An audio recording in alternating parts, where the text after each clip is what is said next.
Genius Kids.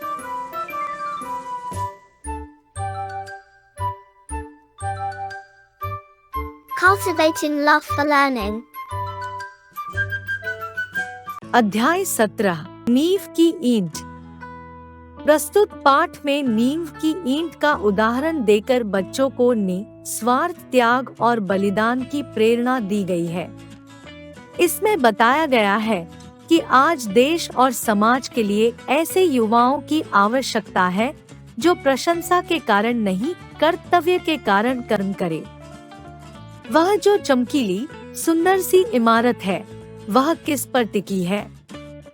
इसके कंगूरों को आप देखा करते हैं।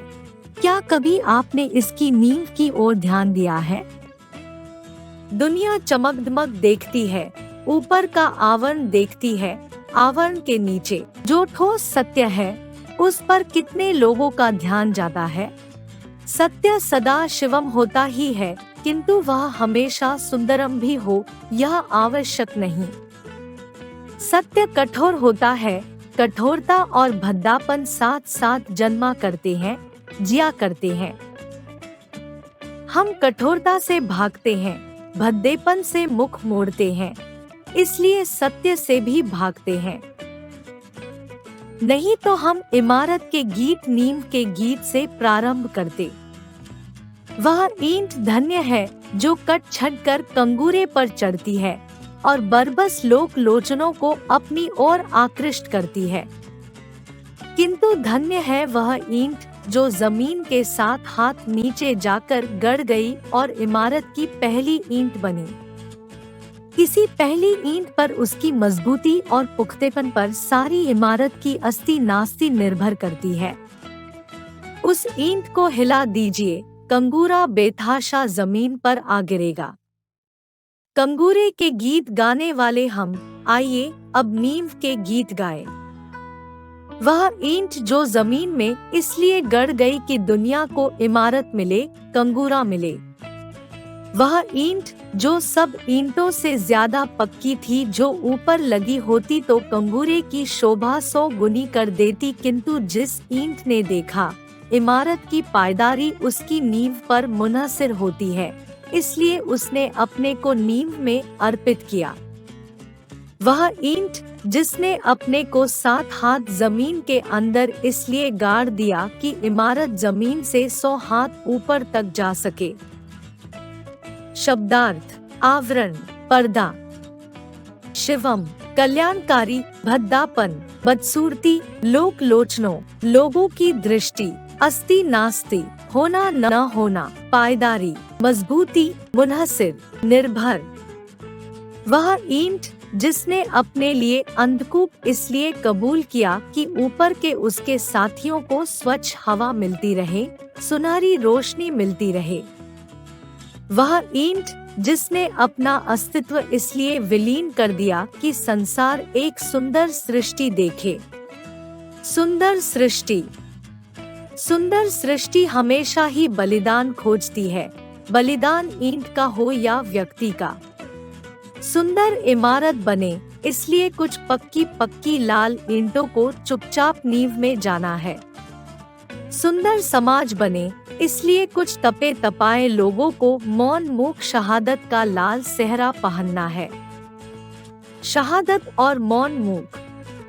जिस शहादत को शोहरत मिली, जिस बलिदान को प्रसिद्धि प्राप्त हुई, वह इमारत का कंगूरा है, मंदिर का कलश है। हाँ, शहादत और मौन मूक।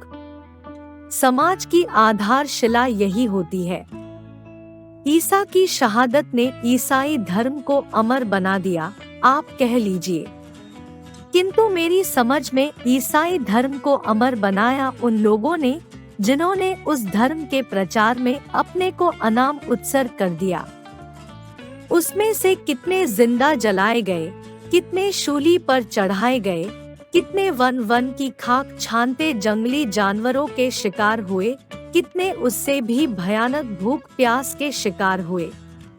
उनके नाम शायद ही कहीं लिखे गए हों, उनकी चर्चा शायद ही कहीं होती हो, किंतु ईसाई धर्म उन्हीं के पुण्य प्रताप से फूल फल रहा है। वे नींव की ईंट थे, गिरजाघर के कलश उन्हीं की शहादत से चमकते हैं। आज हमारा देश आजाद हुआ सिर्फ उनके बलिदानों के कारण नहीं, जिन्होंने इतिहास में स्थान पा लिया है। देश का शायद कोई ऐसा कोना हो जहां कुछ ऐसे दधीची नहीं हुए हो, जिनकी हड्डियों के दान ने ही विदेशी वृत्रासुर का नाश किया। हम जिसे देख नहीं सके वह सत्य नहीं है, यह है मूढ़ धारणा।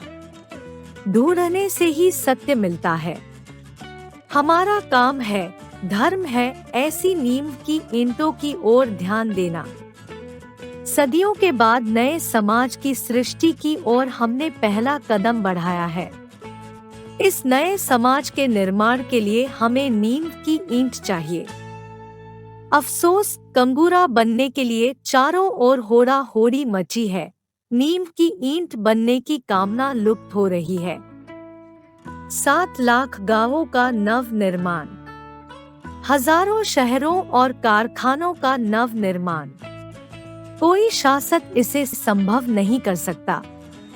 जरूरत है ऐसे नौजवानों की जो इस काम में अपने को चुपचाप खपा दे, जो एक नई प्रेरणा से अनुप्राणित हो, एक नई चेतना से अभिभूत, जो शाबाशियों से दूर हो, दल बंदियों से अलग हो, जिनमें कंगूरा बनने की कामना न हो, कलश कहलाने की जिनमें वासना न हो, सभी कामनाओं एवं वासनाओं से दूर हो।